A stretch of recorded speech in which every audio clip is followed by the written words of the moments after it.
Hari-hari saya sebagai istri seorang pengusaha sukses selalu terlihat sempurna dari luar.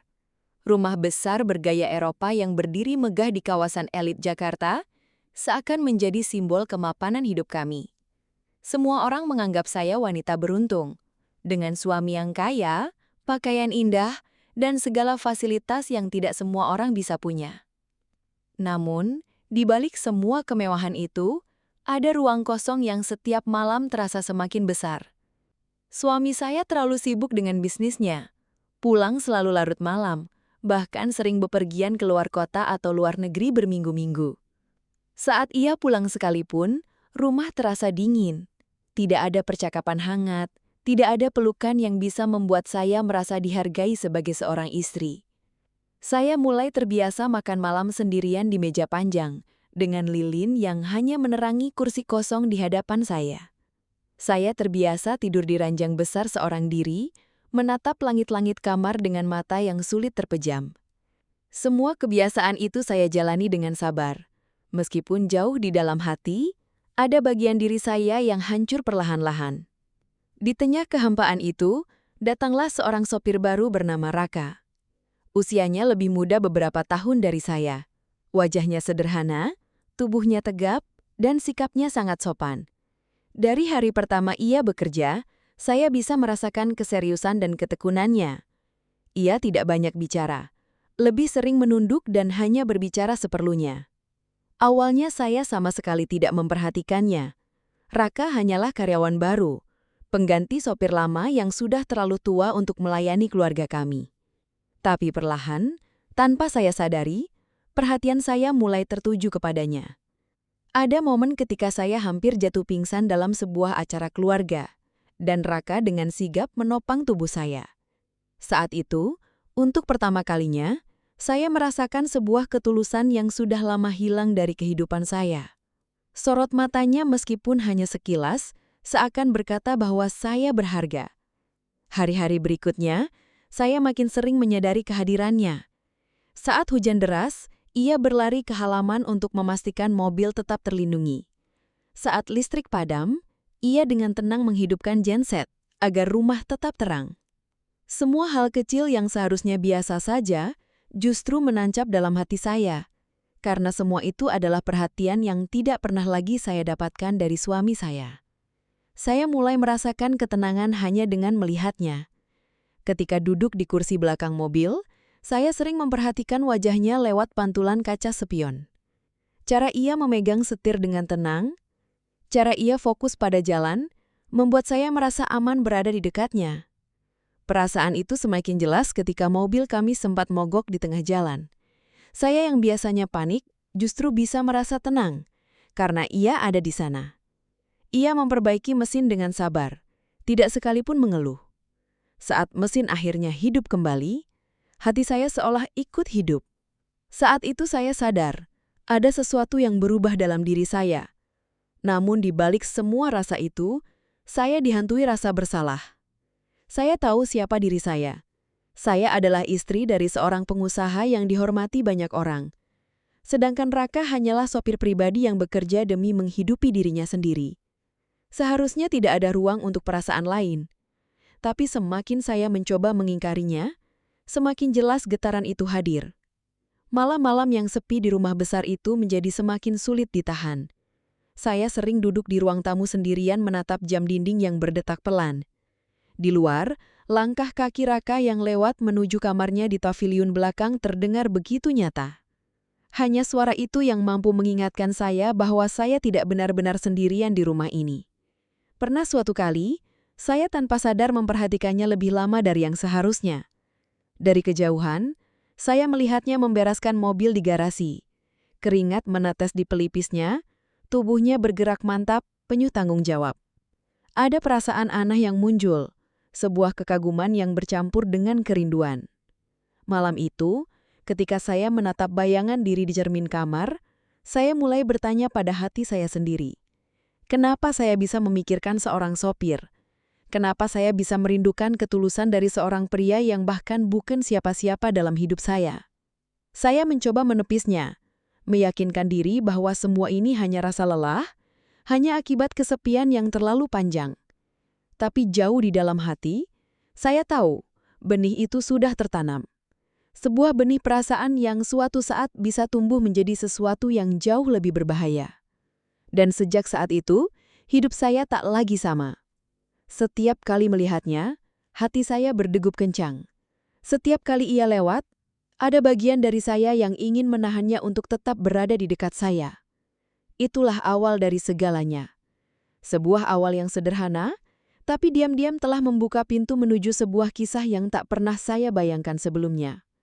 Saya tidak pernah menyangka di balik pintu rumah mewah yang tampak sempurna dari luar, benih cinta terlarang itu mulai tumbuh dengan diam. Hari-hari setelah itu berjalan seperti biasa di mata orang lain. Tetapi bagi saya, ada perubahan yang begitu besar dalam hati.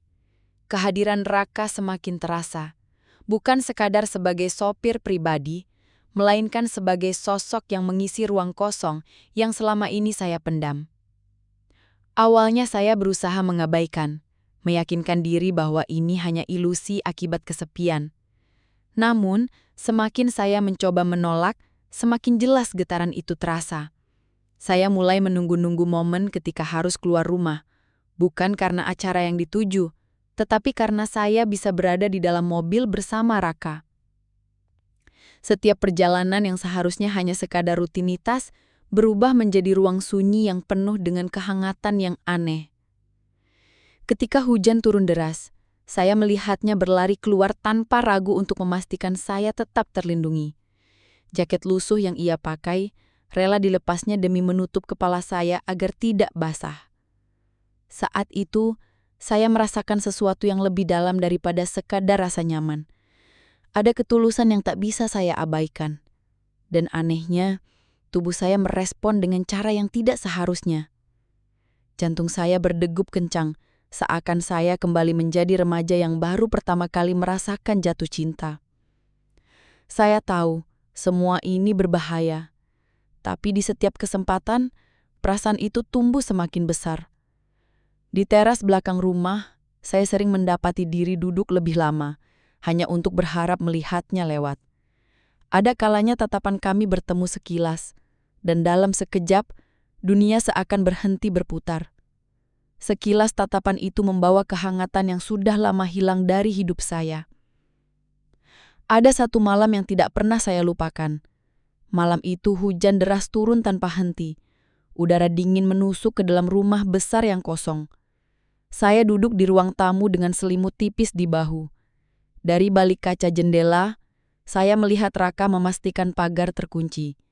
Saat ia berjalan melewati ruang tamu menuju kamarnya, langkahnya terasa begitu dekat, begitu nyata. Dalam kesunyian itu, saya merasakan kerinduan yang begitu dalam. Bukan kerinduan pada suami saya yang sibuk entah di mana, melainkan pada sosok sederhana yang setiap harinya ada begitu dekat, tapi terasa begitu jauh. Saya ingin menahan langkahnya, ingin mengatakan betapa beratnya rasa sepi yang saya tanggung, tetapi lidah saya keluh. Yang tersisa hanyalah tatapan panjang, dan tatapan itu sudah cukup untuk menggetarkan hati saya hingga larut malam. Hari demi hari, kebersamaan kami semakin terasa intim, meskipun tanpa kata-kata. Saat saya turun ke ruang makan di pagi hari, secangkir teh hangat sudah menunggu di meja. Bukan buatan pembantu rumah tangga, melainkan ulah Raka yang diam-diam menyiapkannya. Alasan yang sederhana katanya, agar saya tidak merasa sendirian. Tapi di balik kesederhanaan itu, saya merasakan perhatian yang nyata. Kadang ketika saya duduk membaca majalah di ruang keluarga, ia berpura-pura memeriksa mobil lebih lama dari biasanya. Padahal, saya tahu ia hanya ingin berada di dekat saya. Keheningan yang kami ciptakan terasa jauh lebih berarti daripada percakapan apapun. Bahkan sentuhan singkat ketika ia menyerahkan sesuatu sudah cukup untuk membuat saya terjaga sepanjang malam. Namun semakin dekat kami, semakin besar pula rasa bersalah yang menghantui. Saya sadar betul bahwa garis yang memisahkan kami begitu tipis. Saya seorang istri dari pria yang dihormati, sementara ia hanyalah seorang supir. Kami hidup dalam dunia yang berbeda, tapi anehnya, justru dalam diam itulah dunia kami seakan saling terikat. Pernah suatu sore, ketika saya baru pulang dari pasar, ia membantu membawa belanjaan hingga ke dapur. Rumah sedang sepi, tidak ada seorang pun selain kami. Saat itu, tanpa sadar saya berdiri terlalu dekat dengannya. Saya bisa merasakan hangat tubuhnya, aroma keringat bercampur hujan yang masih menempel di bajunya. Ada dorongan kuat dalam diri saya untuk tetap berada di dekatnya, meski saya tahu itu salah. Perasaan bersalah itu semakin menghantam ketika anak saya hampir memergoki kami. Malam itu saya duduk di ruang tamu terlalu lama bersama Raka. Suasana begitu tenang, hanya suara hujan yang menemani. Namun tiba-tiba pintu kamar anak terbuka dan langkah kecil terdengar mendekat. Saya langsung menjauh, berusaha menata wajah agar terlihat normal. Untunglah anak saya tidak melihat lebih dari yang seharusnya, tetapi momen itu membuat saya sadar apa yang kami jalani semakin beresiko. Meskipun begitu, bukannya berhenti. Justru setelah kejadian itu perasaan kami semakin sulit dikendalikan. Ketakutan akan ketahuan justru membuat setiap momen semakin intens. Tatapan singkat terasa seperti rahasia besar. Sentuhan kecil terasa seperti bara api yang membakar. Saya mulai menyadari bahwa apa yang kami jalani bukan lagi sekadar pelarian dari kesepian. Ada keterikatan yang tumbuh, ada ketergantungan yang semakin dalam. Setiap kali saya melihatnya, hati saya bergetar dengan cara yang tidak pernah lagi saya rasakan bersama suami saya.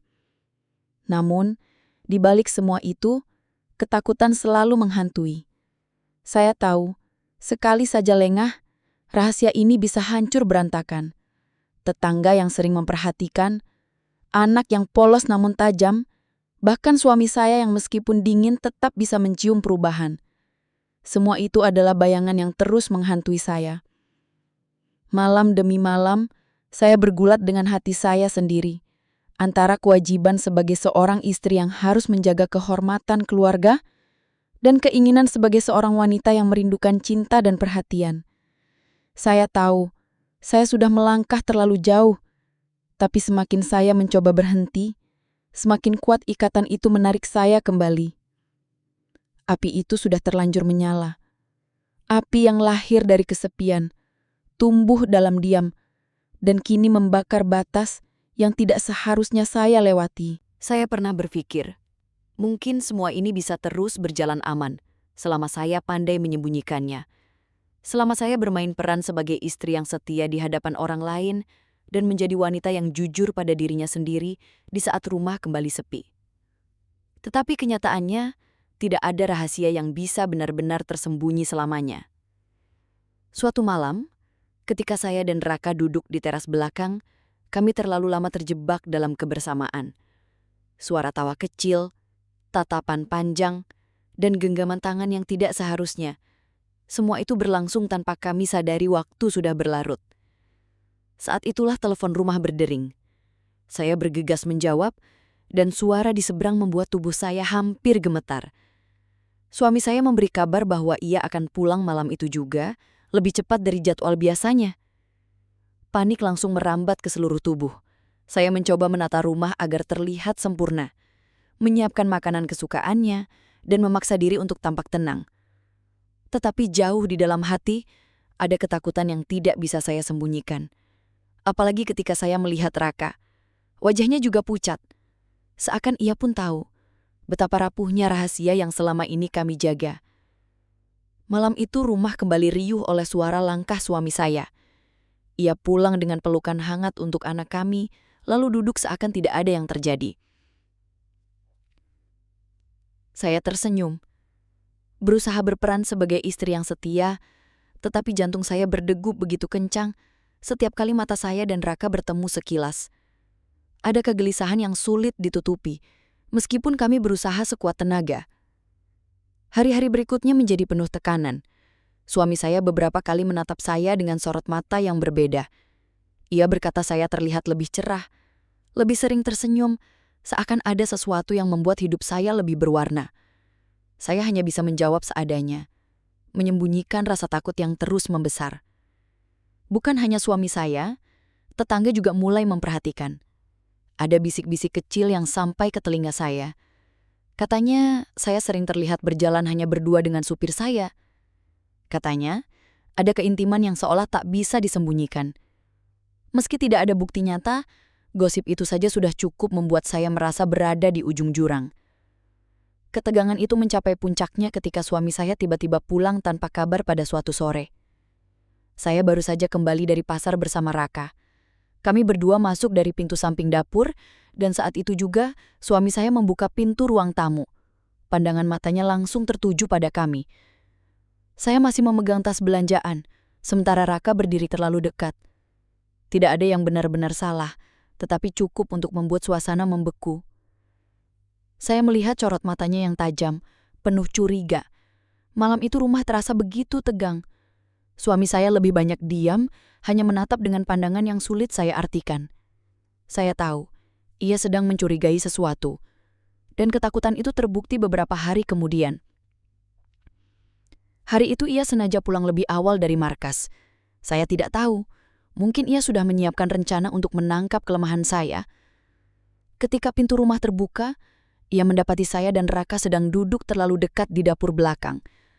Tidak ada sentuhan, tidak ada hal vulgar, tetapi jarak yang begitu rapat, tatapan yang penuh emosi. Semuanya cukup untuk membongkar rahasia kami. Dunia saya runtuh seketika. Saya melihat wajah suami saya yang penuh amarah bercampur luka. Suara hatinya yang pecah tampak jelas di rahangnya yang mengeras, di tatapannya yang menusuk. Raka berdiri gemetar, menunduk tanpa bisa berkata apa-apa. Sementara saya hanya bisa menangis, merasakan semua kebohongan yang saya bangun hancur dalam sekejap. Saya berusaha menjelaskan. Meskipun saya tahu tidak ada kata-kata yang bisa menghapus kenyataan. Saya hanya ingin mengatakan bahwa saya terlalu lama hidup dalam kesepian. Bahwa saya hanyalah seorang wanita yang butuh dicintai, diperhatikan, dan dipeluk. Tetapi semua alasan itu terdengar begitu lemah di hadapan pria yang telah saya hianati. Di hadapan saya, suami saya meminta Raka pergi. Ancaman untuk melaporkannya meluncur begitu saja, dan saya panik, takut kehilangan sosok yang diam-diam sudah menjadi tempat saya bergantung.